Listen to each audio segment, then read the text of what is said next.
Hi, everybody. I'm back.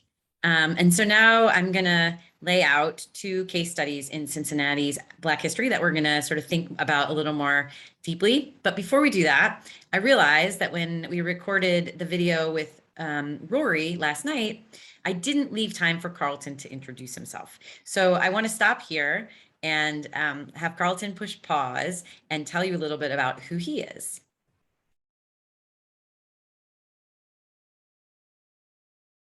Okay, so now we've done that, I'm going to share my screen and talk a little bit about these examples in Cincinnati. And the way we're going to do this is I'm sort of the expert historian role, and Carlton is sort of the storyteller, story keeper role. So I'm going to tell you sort of the academic-y history of some of these places in 5 minutes or less.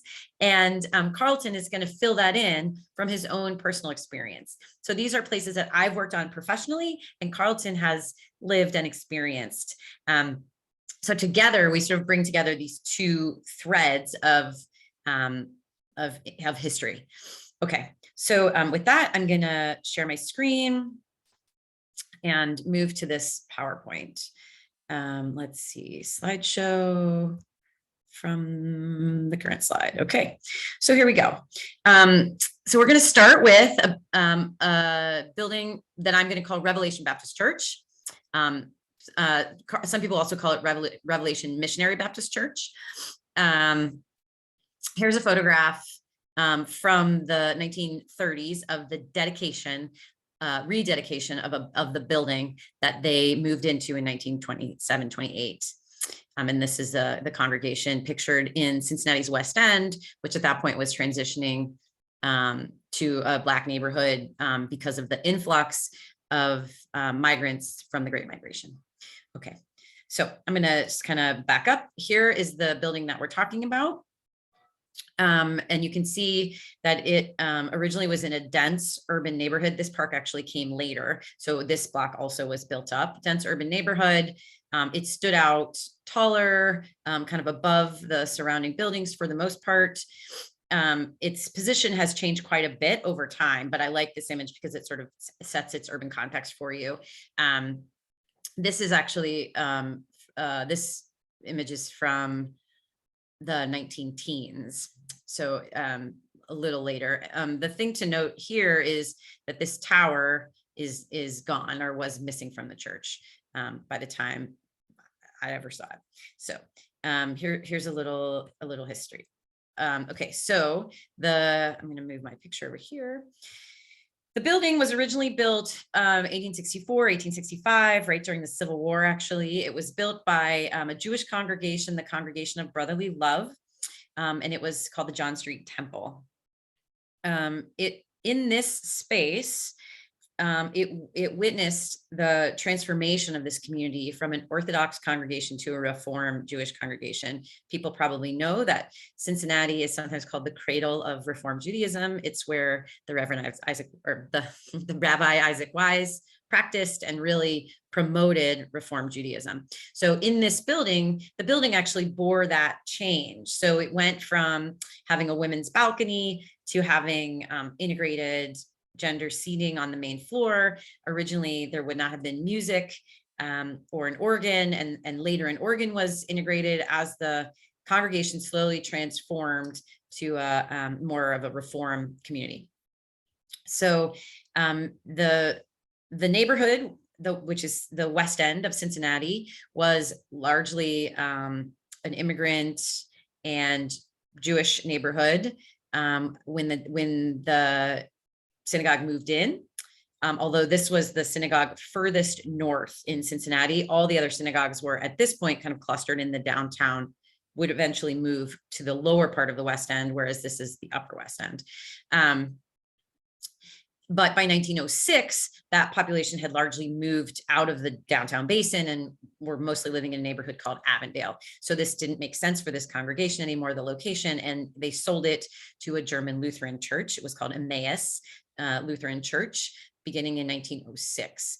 That church didn't stay very long. They had been formed by a schism in an existing congregation. And after 20 years, they rejoined their mother congregation. And so they were in this church just for about 20 years. But in that 20-year period, they added beautiful stained glass windows with the names of the donors written in German. And I should have said that when this was a synagogue, it was originally services were in Hebrew, but as they transitioned to Reform, this was a congregation in which the services were all in German.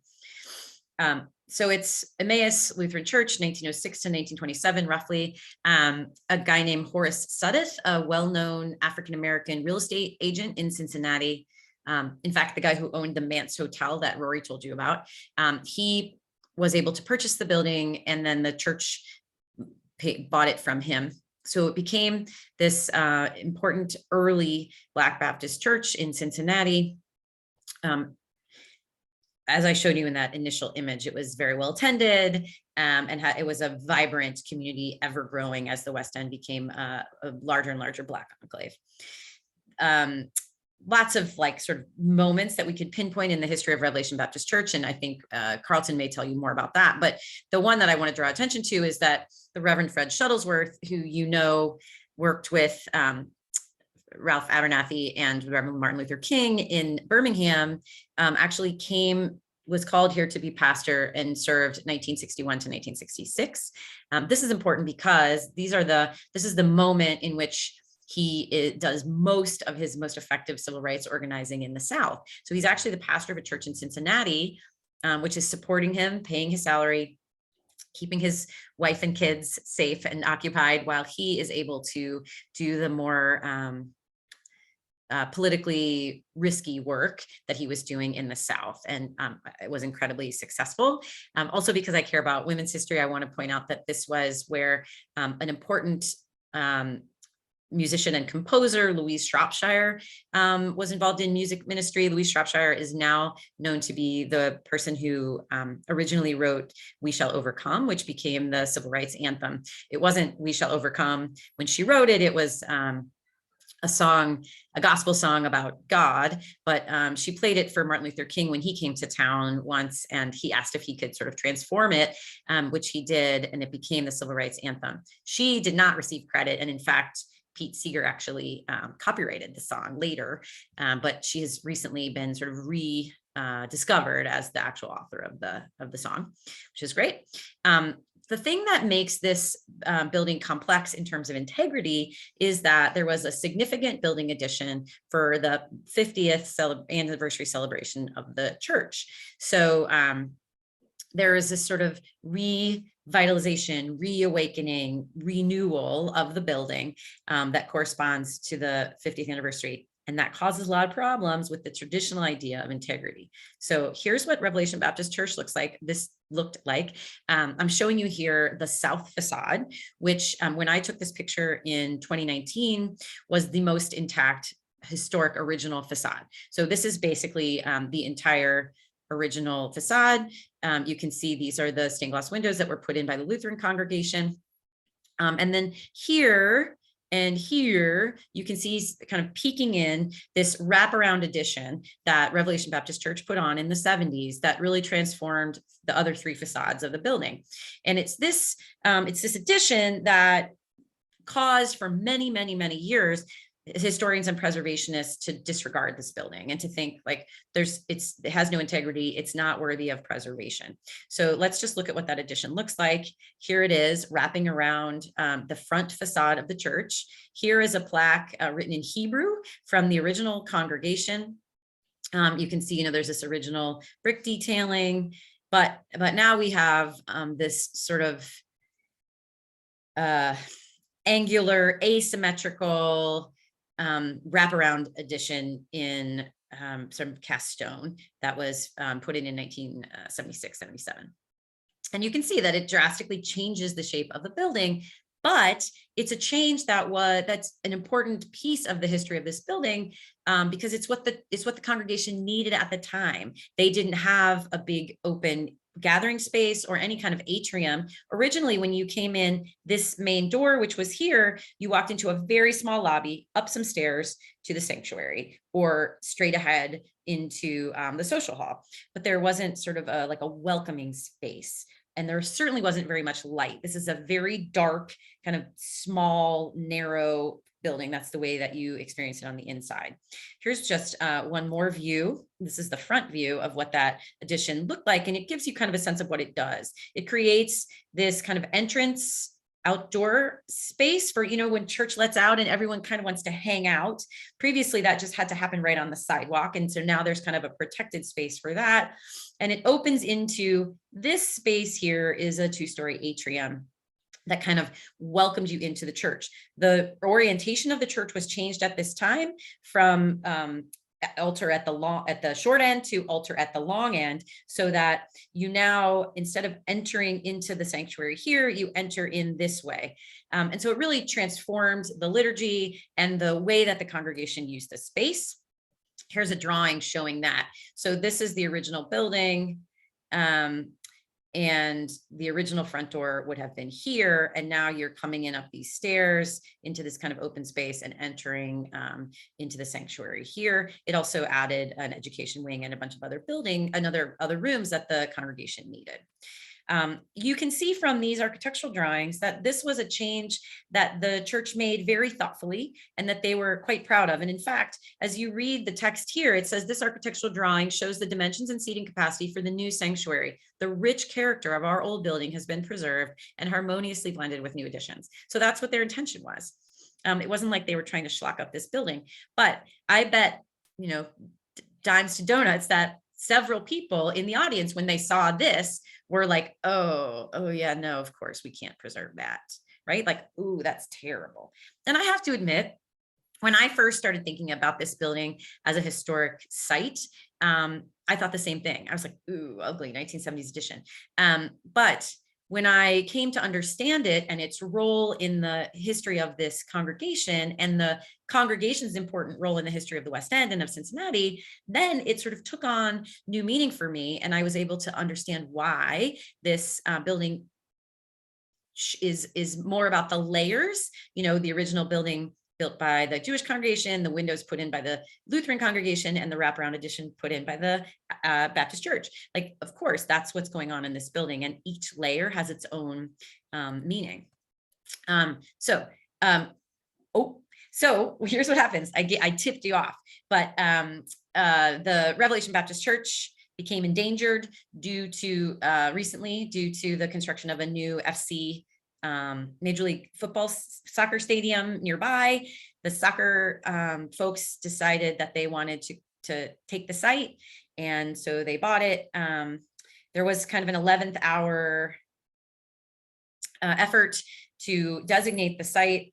The designation report, which I wrote, was not particularly well written. It was very last minute, and I was sort of throwing things at the wall to see what would stick. And so the building was not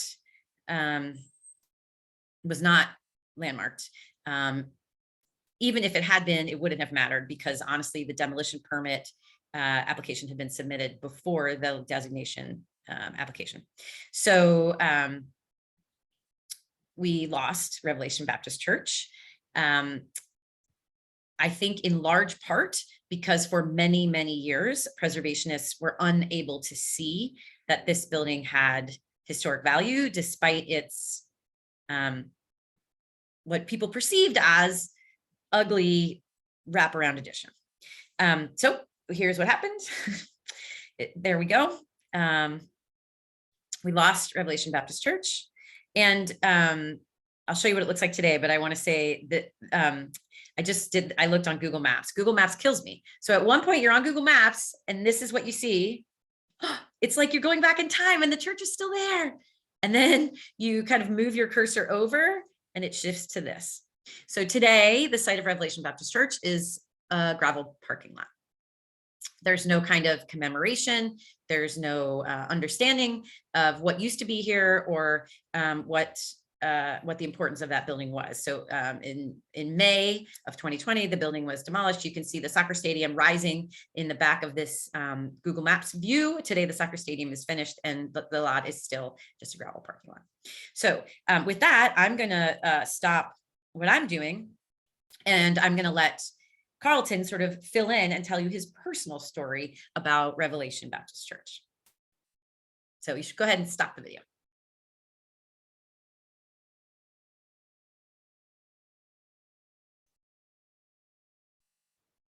Okay. Hi, welcome back.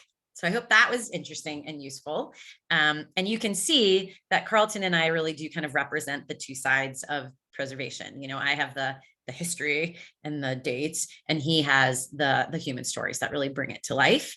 And I think it's a big challenge to work within the legal framework of historic preservation, you know, the National Register and local designation standards, to be able to save and preserve stories. So an even trickier example of that here in Cincinnati is Lincoln Heights. Just to be clear, Lincoln Heights is not a part of the city of Cincinnati. It is a separate municipality out 10 minutes out of downtown, a suburban location. So here's the story about Lincoln Heights. Oh, and I'm not going to go through these, but you're going to get a set of these slides after the presentation. And if you want to learn more about Lincoln Heights, there's been a great deal written about it in Time Magazine, in The Atlantic. There's news stories. There's a Acadia Press book of photographs. So I'm giving you these as references if you'd like to learn more on your own. Okay, so Lincoln Heights is considered to be, as far as anyone knows, the first self-governing African-American community north of the Mason-Dixon line. It's a community that's put together out of 7 different land subdivisions where holding companies bought land and subdivided it and sold it to Black residents. It began to be settled in 1923 as the Great Migration was bringing more and more African-American folks up to the north. It is adjacent to what was then Wright Aeronautics, which is now GE Aircraft. And so there were industrial jobs nearby, but the land itself was totally rural. There were no streets, there were no sidewalks, there were no streetlights, no fire hydrants. So when the land was subdivided, African Americans were buying just a lot. So that's what happened. People who were able to put together enough money to buy a lot would do that. And then they would build a small home, a small house. Sometimes this was 1 room or 2 rooms. And then over time, what happened is as people gained more assets, they were able to then add on, update, make changes, modernize. And so as we'll see, the history of Lincoln Heights is really one of sort of striving and bettering yourself over time and bettering your living conditions over time. The picture that I am showing here is a development in Lincoln Heights, which has relatively recently been demolished, called Valley Homes, which was a federal housing project designed to create housing adjacent to Wright Aeronautics so that there would be workers housing. So the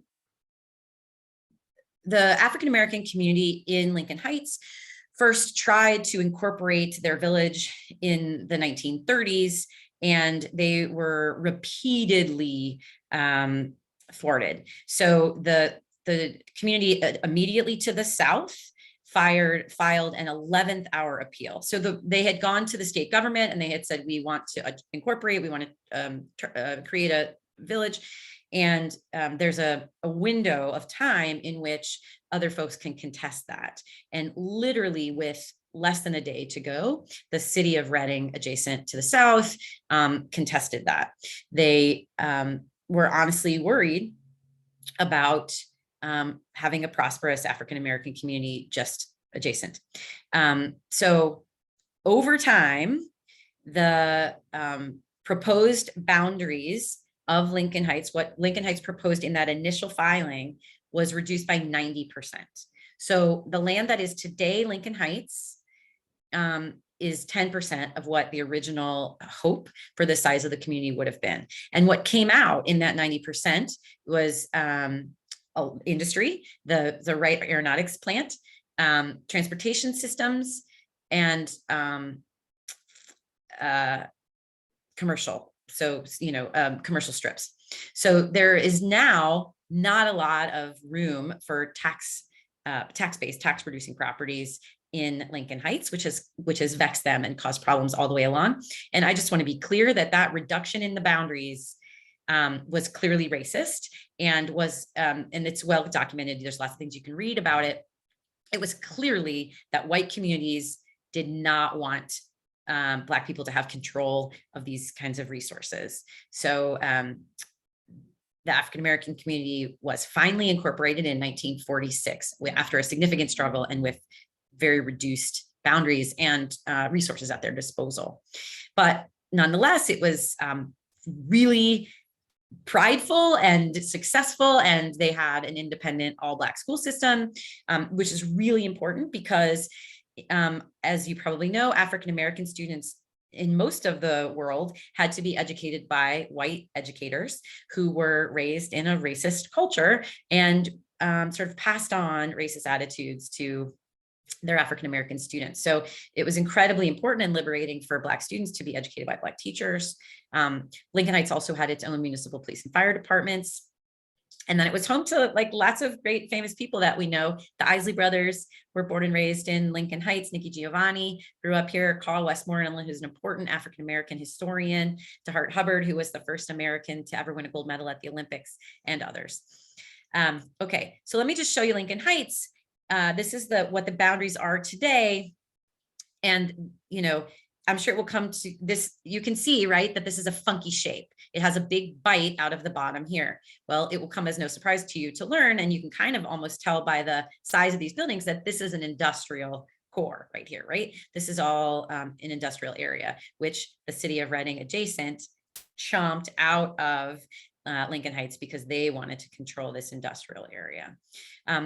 The other thing you can see in Lincoln Heights is the two sort of eras of development very clearly. So there's this southern area, which is the older development. Then there's kind of a break, which is a hill. And Valley Homes was here. And over on this side are two school buildings. One is historic, and one is more modern. Both are currently vacant, and we'll talk, I think, more about that later. And then this northern portion is later development. You can sort of tell by the curving streets up here that some of this, the kind of cul-de-sac-y looking stuff, was put in the 60s and 70s. So that's where Lincoln Heights is. And then I should also say that this is now GE Aviation, which was Wright Aeronautics originally. Okay. Oops, sorry. So this is the historic school building, which, as you can see, is now vacant. This is a real kind of development opportunity and challenge for Lincoln Heights. One thing is that historic preservation tax credits would definitely make it easier to redevelop this site, which would be great. Carlton will tell you more. He has a plan for this building. But the architectural stock of Lincoln Heights looks largely like this. Its houses are spaced far apart from each other. In some streets, there are lots of missing buildings, in fact, because Lincoln Heights suffered from all the ills of the urban crisis. It was incredibly vital and rich and successful, through the 50s and into the 60s. And then as the urban crisis hit, all the things that you would expect to hurt a Black community hurt Lincoln Heights. The crack epidemic, unemployment, divestment. So over time, many buildings were actually demolished. So there are lots of missing spaces in Lincoln Heights. This block, maybe not so much, but this gives you kind of a sense of what the architectural character is. Small houses, 1 and 2 stories, and a lot of things like this kind of vinyl siding, vinyl windows, maybe a door from off the shelf, that were added over time to improve people's properties. You can see, the sort of historic shapes of things, but not always the original materials. And there is not any sort of systematic pattern. There were no building guidelines. This was a neighborhood of really strivers and people who are working hard and then exercising their own agency to sort of create the greatest neighborhood and the greatest homes that they could based on the assets available to them. So there are many church buildings in the neighborhood. You can see that this is a historic church, although obviously has a modern roof and there's not a lot of, architectural sparkle to this building, but it is, the form is clearly important and historic and simple and modest. Here are some other examples just to kind of give you a sense of what Lincoln Heights, the streets on Lincoln Heights look like. And you can see what I'm getting at here, much like what happened when I showed you the pictures of the wraparound edition of Revelation Baptist Church. I expect that many of you who are preservationists in the room are going like, oh no, no way we could preserve that place. Look at it. It's like it looks horrible, right? I don't think it looks horrible, but I know that that's our initial, those of us who are trained with an aesthetic sense for historic preservation, look at these buildings and think, oh, no. But what we do when we do that is we miss all this Black history and all these stories that are embedded here. And it's not just Black history, it's all kinds of other groups of people, immigrant history, women's history, Latinx history, right?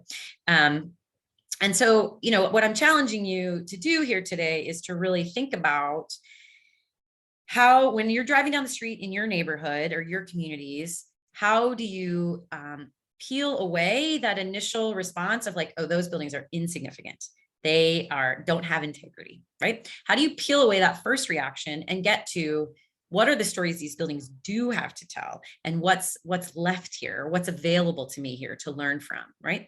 And then to figure out from that standpoint, whether or not this is something that we want to pursue preservation for. So that I kind of just got at some of my discussion questions, but I would say that currently Lincoln Heights is not landmarked in any way. And there is interest. I had some students begin to think about creating a National Register Historic District for Lincoln Heights. The problem is, of course, that there isn't much integrity to the buildings individually and even to the landscape. And that's because Lincoln Heights evolved over time as a patchwork. And so what exists now is a patchwork. And so what we're going to ask you to do now is, I'm backing up. What's going to happen now is that Carlton is going to share with you the work that he has been doing in Lincoln Heights, and he's going to kind of enrich the story that I've just told, the preservation-y history story, with the kind of personal story. And then we're going to go on to some discussion questions. So I'm going to leave this slide right here, and I'm going to let Carlton push pause and tell you his story, and then we'll come back.